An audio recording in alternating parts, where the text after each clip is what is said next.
Hello YouTubers, welcome back to episode I think 11 in my series, Banging on a Budget, all about playing the drums and enjoying equipment and not spending an arm and a leg to do it.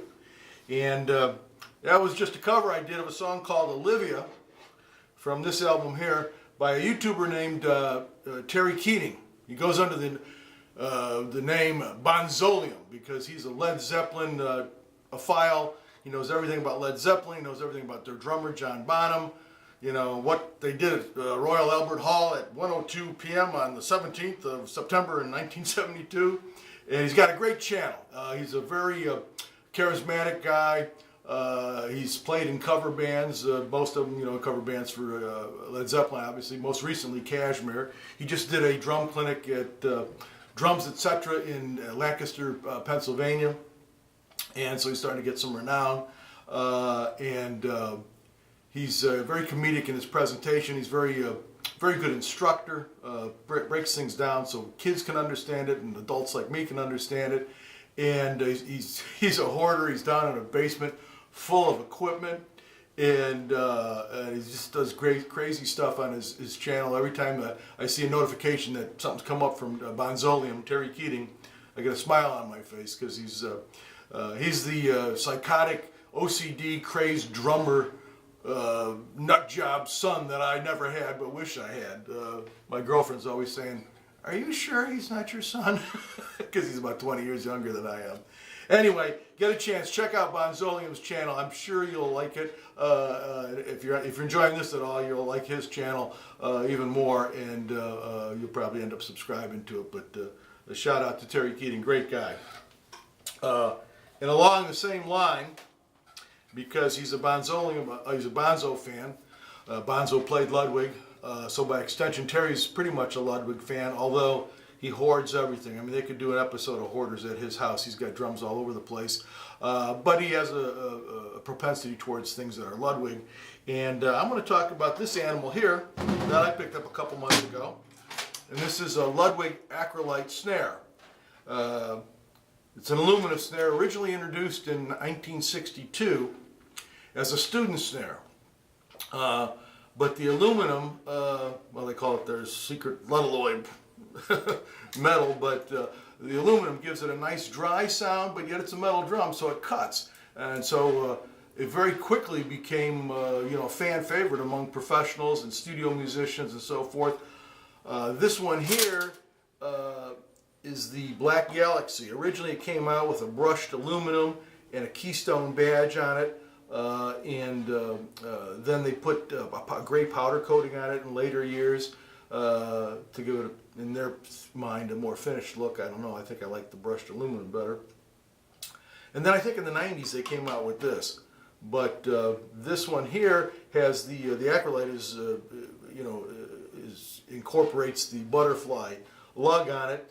But it has the same center beat as the Superphonics and basically the same shell design and same shell. If you put imperial lugs on this and chrome on it, it's a Superphonic drum. The same drum that in a 6.5 by 14 configuration was the drum that John Bonham used on all those wonderful Led Zeppelin tunes. And that is, some people would say arguably, but I would say it's the most recorded snare drum in history. So the pedigree on this drum is really great. Since I'm talking about bargains on my channel, let's talk about price. I think these going new in a powder coated look, no frills, are about $3.99. Used, they're all over the map. From $100 to $250, $350. I see people trying to get for them. Collector guys talk about, well, does it have a blue and olive badge, or does it have a black and white badge? Or is it pre-serial number, whatever the hell that means. I don't know how you made drums without serial numbers. I guess you just keep track of them. I don't care about any of that stuff, and I think most of you guys probably don't care about that. What you want is an aluminum Ludwig drum and get that sound, and get it at the lowest price you can. Now, I think these typically, you see them for $109, $119, $149. Anything under $150 to me seems like a fair, decent price for a drum that's in good shape. And anything under 100 is a bargain. And this was in great looking shape, and I got it for $78, which I thought was a bargain. In '62, the catalog says brand new it was $65, so I don't know if $78 is a bargain when you look at it that way. The other thing is, I was in a rush to get it, and I was on a cell phone, and I was running some errands, and I didn't read everything in detail. The seller noted that the strainer didn't work. And that could have been a big deal, because I see people, trying to get vintage, quote unquote vintage P85 strainers, trying to get $49.95 and $18 for freight and handling. But I found one for $15 and $3 freight. So all in, I'm still under $100 on the drum, and I just love the thing. And typically, this has a home behind my Gretsch kit, which I'm pointing at, but you can't see right now, but I'll do a review on that later, at a later date. And I keep it tuned up for jazz. But because we're doing the Bonzolium Led Zeppelin references and so forth, I've got it over here, and I've got it in what I think is a pretty decent rock tuning.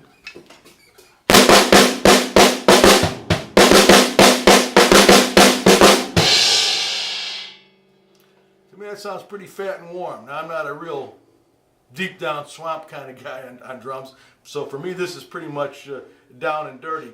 What I've done is I've tuned it up. If you've watched my other videos, I've tuned it up pretty high to where I normally like a drum, and then I've used that Maslov two-lug detuning thing to get it down to a rock sound.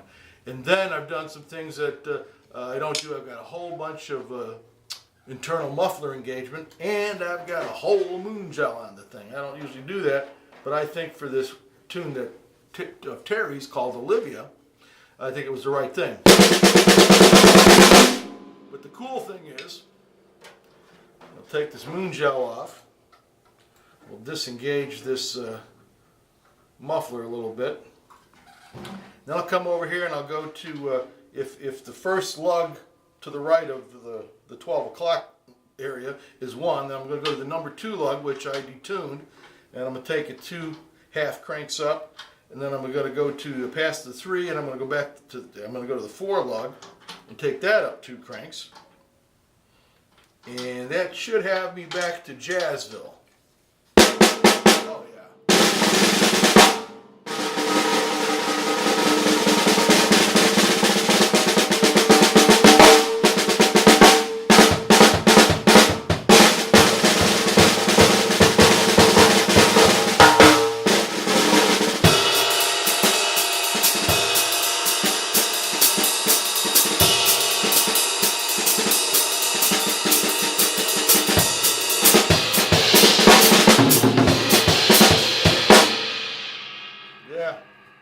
So we just went from rock and roll to jazz in about 30 seconds, and that's the beauty of this drum.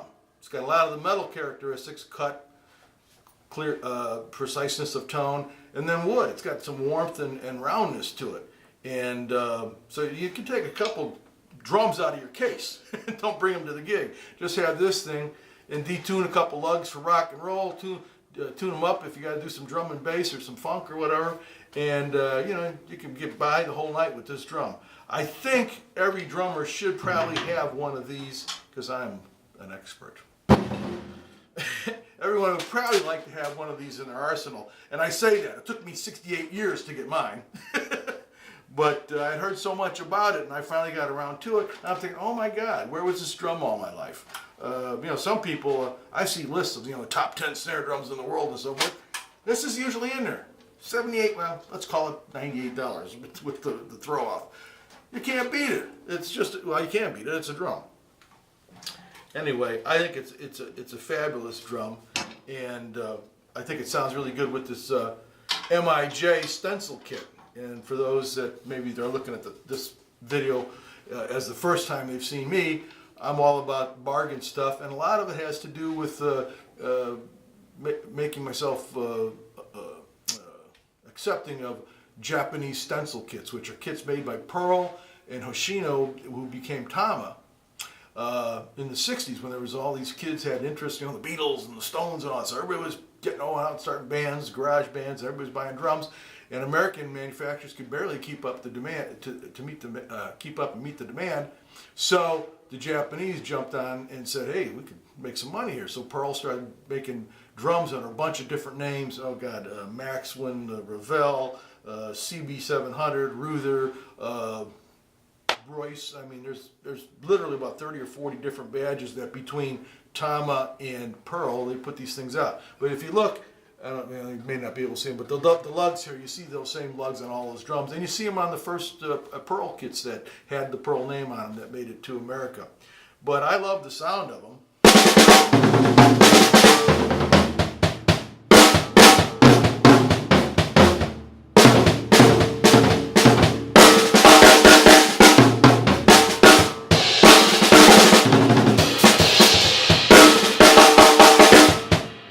I just think they are great. And these cymbals, I've already done a review on these, but just in passing, these are Wuhan cymbals, except for this one, which is a Bliss, which is also made in the Wuhan province. And they started westernizing their cymbals about, I don't know, 20 years ago.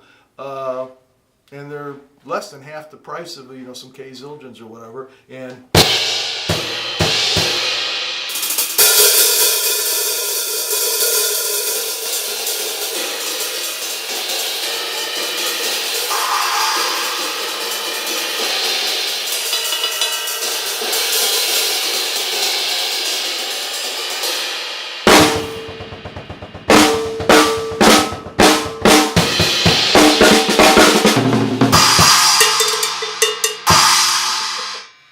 anyway, just pointing out that you can have a lot of fun with our hobby, and you can have numerous kits and different sounds. I got a kit over there. It's kind of sound percussion. It's kind of set up for blues and funky stuff, down and dirty, smallish sounding rock and roll. This is kind of my rock kit. I got a jazz kit over here, and then I've got a jazz kit upstairs, and then I've got a kit over here, a sonar kit, Force 507.